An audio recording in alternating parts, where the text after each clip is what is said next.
নমস্কার বন্ধুরা, আজ আমি পঞ্চতন্ত্রের একটি ছোট গল্প পড়ে শোনাবো। গল্পটির নাম গুরু ও তার দুই ছাত্র। এক গুরুর অনেক ছাত্র ছিল। তারা গুরুকে নানাভাবে সেবা যত্ন করে তাকে ভালো রাখার চেষ্টা করত। তার মধ্যে তার দুই ছাত্র ছিল এমন যে তারা পরস্পরকে ভীষণ হিংসা করত। একজন যদি গুরুর ডান পাটা ধুইয়ে দিয়ে তাতে তেল মালিশ করে পরিচর্যা করে, তখনই অন্যজন ঝাঁপিয়ে পড়ে গুরুর বাঁ পায়ের যত্ন করতে থাকে।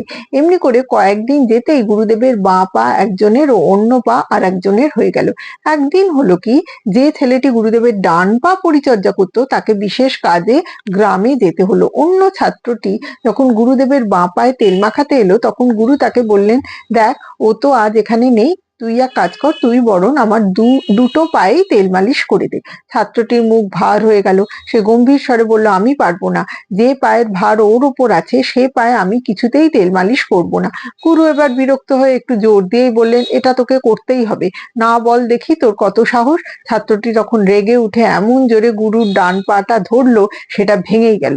প্রচন্ড যন্ত্রণায় গুরু ছটফট করে চিৎকার করে উঠলেন। তখন অন্যান্য ছাত্ররা গুরুদেব কেন চিৎকার করলেন এ দেখতে ছুটে এলো। তারা এসে দেখে এই কাণ্ড। সবাই খুব রেগে গিয়ে ওই বজ্জাত ছেলেটাকে ধরে আচ্ছা করে পেটাতে শুরু করলো। মার খেয়ে ছেলেটা কাঁদতে শুরু করলো। তাকে কাঁদতে দেখে গুরুর মনে দয়া হলো। তিনি ওই ছেলেটিকে অন্যান্য ছাত্রদের মার থেকে রক্ষা করলেন। পরদিন তো অন্য ছাত্রটি গ্রাম থেকে কাজ সেরে ফিরে এলো।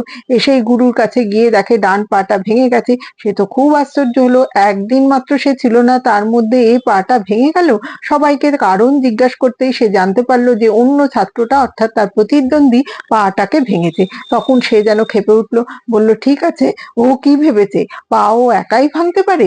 ও যে পাটার সেবা করে, আমি তাহলে সেটাকে ভেঙে দেবো বলে তড়বড় করে গিয়ে গুরুর অন্য পাটা জোরসে ধরে মট করে ভেঙে দিল। যন্ত্রণায় কোকিয়ে উঠলেন গুরুদেব। অন্য ছাত্ররা আবার ছুটে এলো সেখানে। কাণ্ড দেখে তারা রেগে আগুন হয়ে ওই ছাত্রটিকে আচ্ছা করে মারতে শুরু করলো। ছেলেটিকে যন্ত্রণায় কাতরাতে দেখে গুরুদেবের দয়া হলো। তিনি আবার ওই ছাত্রটিকেও অন্যদের হাত থেকে রক্ষা করলেন। এরপর তারা দুজন ওখান থেকে চলে গেল।